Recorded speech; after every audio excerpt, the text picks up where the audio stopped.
Thank you so very much. It's my pleasure to be here. And many thanks to Richard for inviting me to be on the panel. When we had a planning discussion, Richard actually invited us to take a look at an article. And after reading the article, I decided to give this talk a bit of a provocative title, Costly Undoings, History, Assumptions, and Stereotypes of Nursing and the Impact on the Future of Healthcare. The article that he had suggested that we read is a commentary by Greg Till from Providence St. Joseph Health in Washington. And he talked about how when we have our aim as the triple aim, and we have one eye on the patient and one eye on population health, and our goal is to lower costs, he's claiming that actually we're missing the mark. And what we should be doing is hitting a bullseye by caring more about the caregivers. And he says that we have a very competitive market right now in trying to attract talent, as in nurses and physicians, to our health systems. And what we should be doing is we should be focusing on the engagement and the environment that providers work in, because right now there's a lot of jobs dissatisfaction for RNs and physicians. And if we have engaged caregivers, if we have caregivers who actually want to do the work that they're doing, they're engaged in it, they like doing the work that they're doing, there's many benefits. And at St. Joseph's, Providence St. Joseph's, they have had great success by focusing on the provider experience. So they've done a variety of things that he suggests that we do, and a few of those things are of specific interest to me. For example, they have engaged in giving a voice at the decision-making table to providers, nurses and physicians, and in deciding about work processes. This is in synchrony with the Institute of Medicine's report on the future of nursing, which came out in 2010. The recommendations from the Institute of Medicine include that we should allow nurses to practice to the full extent of their education and training.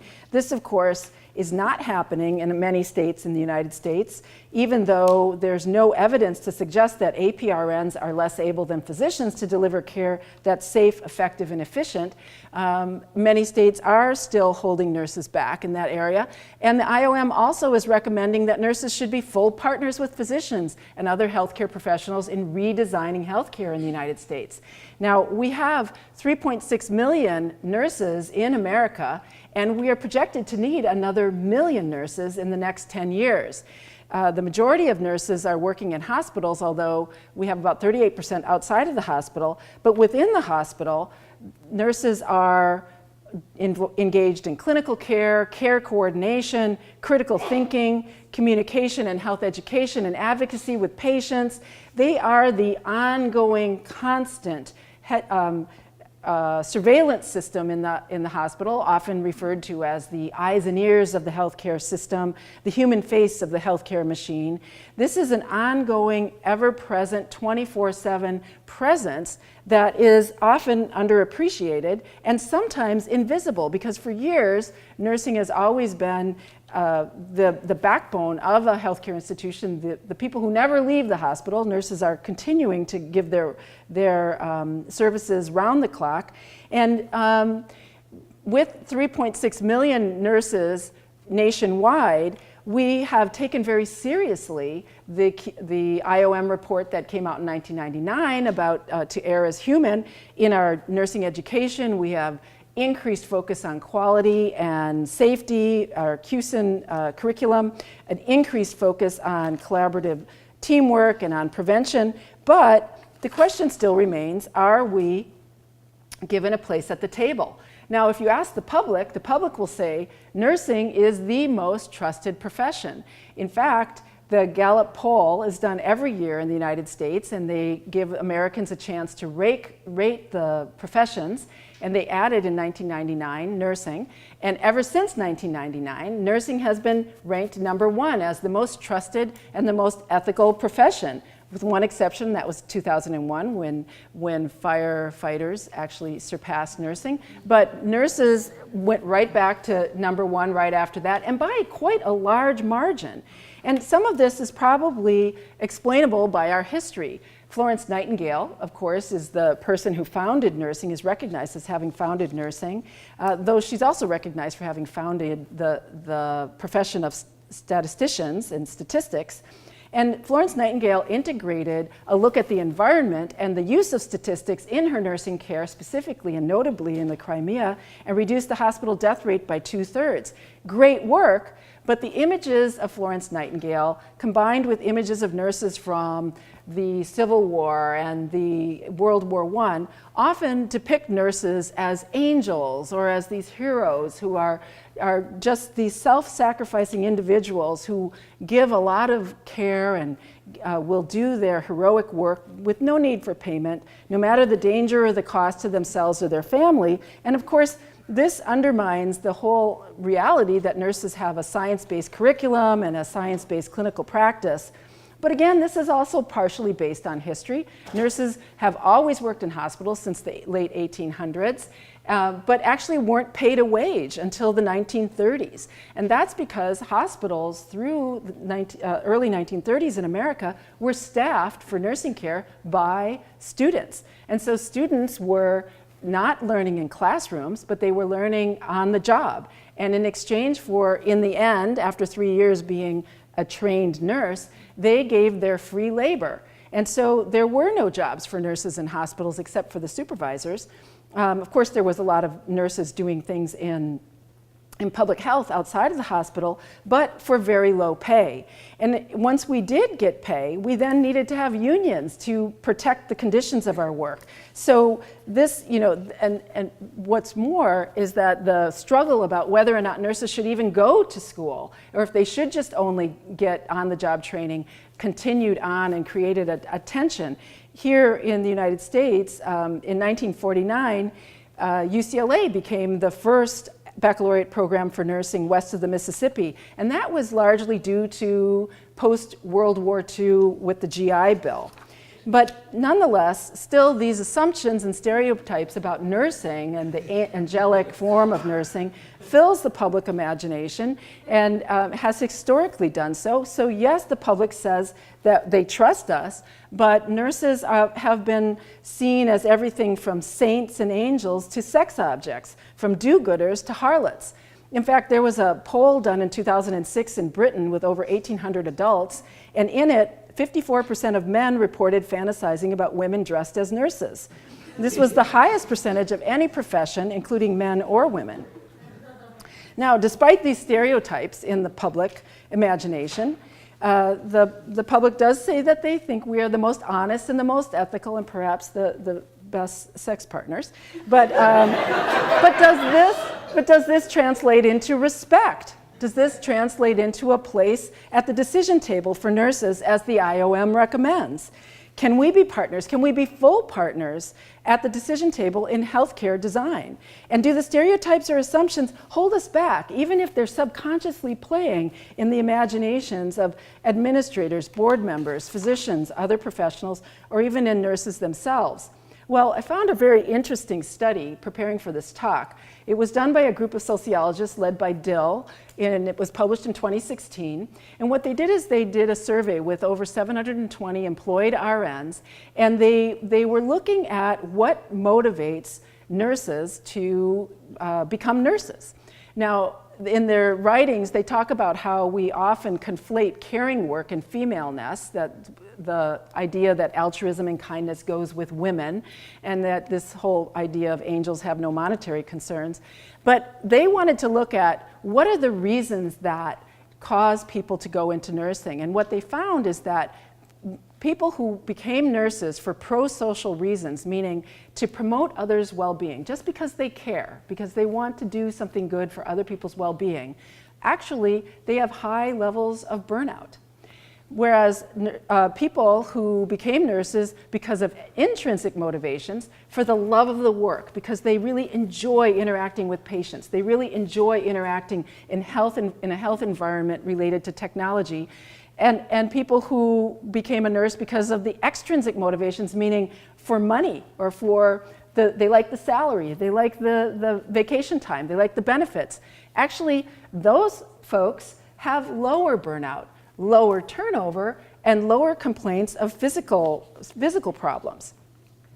So these assumptions, kind of defy what we're finding in this research, this most recent research. So why do these assumptions continue? And again, sometimes even nurses will have this stereotype of, well, she's a good nurse. She's in it for the right reasons. Whereas, well, that's a bad nurse. She's not in it for the right reasons. So where does this come from? Well, Joe Torrens out at the University of Pennsylvania says that part of the problem has to do with the milieu that's created because of media. And he says that media images are ubiquitous around us and they take their toll. He's written on the topic of depictions of nurses and physicians in film and television, and he says that there's a formula that actually developed that was good for creating successful medical dramas on TV. And what happened in the 1950s, starting with Medic, was that the American Medical Association was allowed to vet scripts. And in doing so, they created a formula that always put the MD at the center of the drama. And it left very little room for nurses to have any role in the drama. They were ancillary at best. And what Torrens talks about is how this 10-person AMA panel, it was actually 10 white male physicians here in Los Angeles who were vetting the scripts, made it their role to preserve the godlike image of the physician as the ruler of the healthcare setting. If we fast forward to other programs, the formula, Joe Torrens says this formula continued and it's still at play. But in these shows, he points out that even though the male physicians at the center might have some personal angst, they're still fighting for the lives of their patients. And with Grey's Anatomy, the switch came that the physicians were no longer white men, they were women, but they were still only the physicians were at the center of the drama. There was no place for the contributions of the nurses. So this creates that stereotype of the invisibility of nurses and the underappreciation of nurses. Why does this matter? This matters because let's just look at something that Pam Cipriano pointed out early in January of 2017. She pointed out that 25% of US nurses will retire in the next decade, and 10,000 baby boomers retire every day. We are going to need 1 million new nurses within the next decade. So in order to attract talented, skilled, intelligent, goal-oriented individuals who want to become nurses, Pam points out we need to create leadership opportunities and a place at the table for nurses. We also need to allow nurses to function to the full scope of their training, their ability, and their certification. She also makes the point that staffing matters, that nurses really care about taking care of patients and how they take care. And so we have to pay attention to this, as well as safety on the job for nurses. What is UCLA doing about this? A lot, actually. In terms of building into the environment within which nurses are trained to work and educated to work. In the School of Nursing, we have programs such as the Clinical Nurse Leaders Program. We have the Interprofessional Postdoctorate, which for 40 years only allowed physicians to become postdocs. But now, for the first time, we have 2 nurses who are postdocs in the National Clinical Scholars Program. In fact, one of them is here today. We also have, of course, our graduate programs. And in the School of Medicine and the School of Dentistry, they have teamed up with the School of Nursing for an interprofessional education program that's focusing on communication roles and moving forward as a team. Team steps, QSIN, the continued focus on prevention and safety, but also communication has been a commitment. In the health system, we've got MD-RN rounding every day at Ronald Reagan Medical Center and the Santa Monica Hospital, with the faculty doc and the clinical nurse being the 2 that are interacting with each other and modeling excellent nurse-physician communication. Certainly we have other things, the multidisciplinary simulation. I'm running out of time, so I'm not going to point those out. Last of all, at the UCLA health system, the Karen Grimley talked with me about the relationship-based care model, which is at the heart of nursing at UCLA. And you can see at the middle of that model is patients and families. And that when the idea is that if you put patients and families at the center, then that sets the stage for how everything else should follow. However, also in the center is the self, meaning the relationship of the caregiver to the self is also important, because healthy caregivers are productive caregivers and provide excellent outcomes. And last of all, the relationship between the caregiver and colleagues cannot be ignored. And moving forward, any model has to take into account these all together while allowing nurses to have a place at the table for decision making and also the ability to practice to the full scope of their certification, knowledge, training, and ability. So I'm going to stop there and turn it over to Kate. Thank you very much.